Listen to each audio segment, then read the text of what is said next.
Good morning students. आज हम यहाँ पे हैं एक और प्रॉब्लम लेकर के इरेशनल नंबर्स की। तो आइए देखते हैं कि इसको किस तरीके से सॉल्व करेंगे और प्रोसेस लगभग सेम रहेगा सारी इरेशनल नंबर की प्रॉब्लम्स में। तो सबसे पहले देखते हैं प्रॉब्लम क्या है कि prove that root three is an irrational number. Root three क्या है? एक हमारा इरेशनल नंबर है, ये हमको प्रूव करना है। तो सबसे पहले शुरुआत कैसे करेंगे? बिल्कुल पिछली प्रॉब्लम जैसा कि हम कंट्राडिक्शन मेथड से चलेंगे। इरेशनल नंबर में लगभग 90% प्रॉब्लम्स में आपको क्या करना है? कंट्राडिक्शन मेथड से ही चलना है अगर प्रूफ करना है। तो सपोज करते हैं कि एक रेशनल नंबर है, तो let root three is an rational number. Then we can write, हम क्या लिख सकते हैं? Root three equal to A by B. हम क्या लिख सकते हैं? Root three equal to A by B. अच्छा, ए बाई बी जो हम लिख सकते हैं, तो ये अगर कोई भी फ्रैक्शन है तो इसको हम सिंपलेस्ट फॉर्म में चेंज कर सकते हैं। किसी भी फ्रैक्शन को सिंपलेस्ट फॉर्म में, सपोज करिए कि आपके पास एक फ्रैक्शन के रूप में दिया जाए 3/9। अब 3/9 को हम क्या कर सकते हैं? 1/3 लिख सकते हैं। 3/9 को हम क्या कर सकते हैं? 1/3 लिख सकते हैं। तो ऐसे ही आप इसको क्या चेंज कर सकते हैं? सिंपलेस्ट फॉर्म में ले आ सकते हैं। सिंपलेस्ट फॉर्म का मतलब है कि ए और बी का कोई भी कॉमन फैक्टर ना हो। तो इसको लिख सकते हैं कि a and b have no common factor. ये सबसे इम्पॉर्टेंट पार्ट है, सबसे ज़्यादा इम्पॉर्टेंट पार्ट है जिसको ध्यान रखना है, क्योंकि इसी के बेस पे हम कंट्राडिक्शन दिखाएंगे। आइए देखते हैं आगे। A equal to root three B कैसे होगा? इस बी को इधर भेज दीजिए, तो ए इक्वल टू क्या हो जाएगा? Root three b. अब क्या करना है? Squaring both sides. तो हमको क्या मिलेगा? ए स्क्वायर, रूट थ्री का स्क्वायर होगा 3 और बी का स्क्वायर होगा बी स्क्वायर। तो A square equal to 3b square. अब ध्यान दीजिए कि ए स्क्वायर इक्वल टू अगर 3b स्क्वायर है तो इसका मतलब 3 क्या है? एक फैक्टर है ए स्क्वायर का। तो यहाँ लिखा गया सो 3 is a factor of A square. अच्छा, ए स्क्वायर खुद क्या है? ए इंटू ए। ऑब्वियस सी बात है, ए स्क्वायर में जो भी फैक्टर होगा वो सारे के सारे ए में होंगे, क्योंकि अगर ए में कुछ अलग है इस ए, हम ये नहीं कह सकते कि इस ए में कोई अलग होगा और इस ए में दूसरा कोई फैक्टर होगा, बिल्कुल नहीं होगा। तो जो फैक्टर इसमें होगा प्राइम फैक्टर, वही प्राइम फैक्टर इसमें भी होगा। तो ए स्क्वायर के जितने भी प्राइम फैक्टर होंगे, ए स्क्वायर के जितने भी प्राइम फैक्टर होंगे वो ए के भी प्राइम फैक्टर होंगे।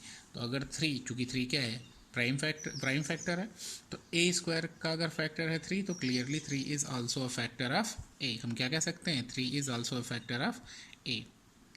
आगे देखते हैं, इसका बहुत बड़ा रोल है। तो then we can write A equal to 3 K. अगर हम ये कहें कि एग्जाम्पल के तौर पे हम देखते हैं कि 3 क्या है? हमारा फैक्टर है 3। किसका फैक्टर है? 18 का। तो इसका मतलब हम क्या लिख सकते हैं? 18 इक्वल टू 3 इंटू के जैसा लिख सकते हैं, जहाँ पे हम जानते हैं बाद में के इक्वल टू हमको क्या मिल जाएगा? 6।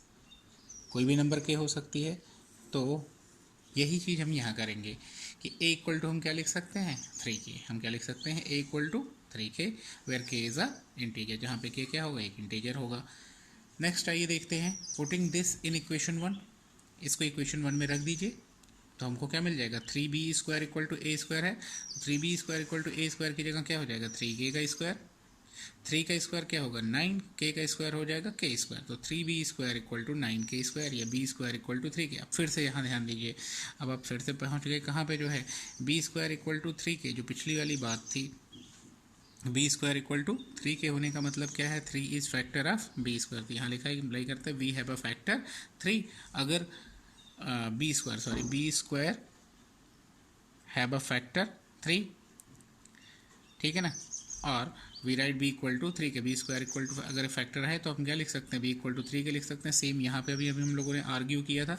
तो b square have a factor 3। अगर बी स्क्वायर में फैक्टर 3 है तो बी हैव अ फैक्टर 3। इसको हम क्या लिख सकते हैं?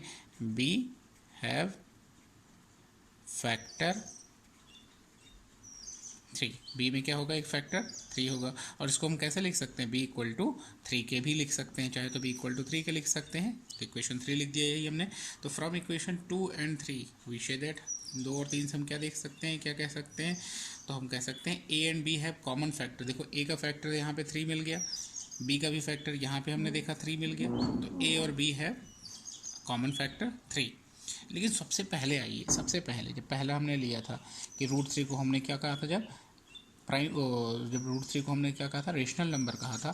तभी हमने ये बताया था कि ये हैव नो कॉमन फैक्टर है, नो कॉमन फैक्टर। तो उस केस में अगर ये देखते हैं तो ये क्या हो जाएगा? कंट्राडिक्शन होगा कि नहीं? कंट्राडिक्शन का मतलब ये है कि जो हमने माना था वो गलत हो गया, ठीक है ना। तो both a and b have common factor 3, but it's contradiction, ये क्या है, कंट्राडिक्शन है। So our supposition is wrong, इसलिए हमारा जो विचार था, जो हमने माना था, वो हमारा मानना क्या हो गया, गलत है। और हमने माना क्या था, सबसे पहले चले तो हमने सबसे पहले यही लिया था कि let √3 is a rational number. सबसे पहले हमने क्या माना था कि √3 क्या है, रेशनल नंबर। यानी गलत क्या हो गया, रेशनल नंबर मानना गलत हो गया। तो अगर रेशनल नंबर नहीं है तो hence √3 is an irrational number. √3 क्या हो जाएगा, हमारा एक इरेशनल नंबर हो जाएगा। ऐसे ही अब आपके लिए एक वर्क रहेगा कि आप √5 को प्रूव करिए कि ये क्या है, इरेशनल नंबर है। अब √3, √5, √7 इन सब को इस तरीके से आप प्रूव कर सकते हैं कि ये रेशनल हैं या इरेशनल नंबर हैं, इन सारे प्राइम नंबर्स के लिए।